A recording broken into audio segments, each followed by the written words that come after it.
ସମ୍ବଲପୁର ସହରର ଓଡ଼ିଶା ସାଂସ୍କୃତିକ ସମାଜ ଭବନଠାରେ ଜିଲ୍ଲା ରେଡ୍କ୍ରସ୍ ସୋସାଇଟିର ପୂର୍ବତନ ସମ୍ପାଦକ ଜୟ ଜର୍ଜଙ୍କ ପରଲୋକରେ ଏକ ଶୋକସଭା ଅନୁଷ୍ଠିତ ହୋଇଥିଲା। ଉତ୍ସର୍ଗ ଅନୁଷ୍ଠାନ ପକ୍ଷରୁ ଆୟୋଜିତ ସଭାରେ ପ୍ରଫୁଲ୍ଲ ହୋତା, ସୁଧୀର ପୂଜାରୀଙ୍କ ସମେତ ଜିଲ୍ଲା ରେଡ୍କ୍ରସ୍ ସୋସାଇଟିର ସମ୍ପାଦିକା ତଥା ସହକାରୀ ଜିଲ୍ଲାପାଳ ରୋଜାଲିନ୍ ତିର୍କି ମଞ୍ଚାସୀନ ରହିଥିଲେ। ଏଥିରେ ସହରର 40 ଗୋଟି ଅନୁଷ୍ଠାନର ପ୍ରତିନିଧିମାନେ ସ୍ୱର୍ଗତ ଜୟ ଜର୍ଜଙ୍କ ପରଲୋକରେ ତାଙ୍କ ପ୍ରତି ମିଳିତ ଭାବରେ ଶ୍ରଦ୍ଧାଞ୍ଜଳି ଜ୍ଞାପନ କରିଥିଲେ।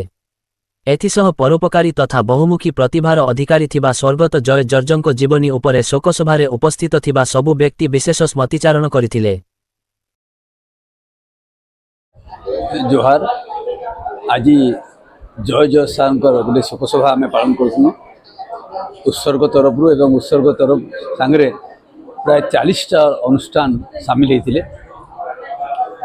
जय जय भाया गोटे लोक केरलवासी आसिक संबलपुर एत पपुलर हवाटा बहुत बड़ कथा।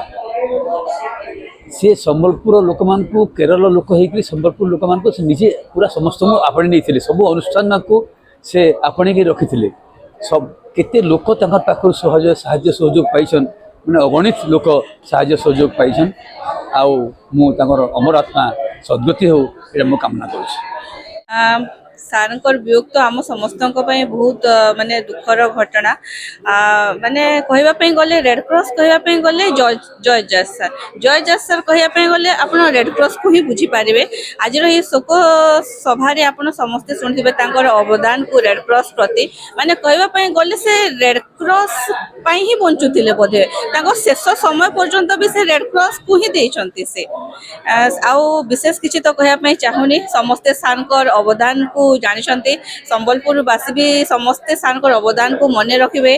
आशा करुच्ची कि सार जो शिक्षा आम समस्त को रेडक्रॉस माध्यम देते समस्ते ताकू जमती आग को लेकिन जीवे आउ परिवार को भगवान माने धैर्य एवं शक्ति दिंतु आउ सार आत्मार सद्गति निमंते भगवान को पाखे प्रार्थना करने चाहिए। धन्यवाद।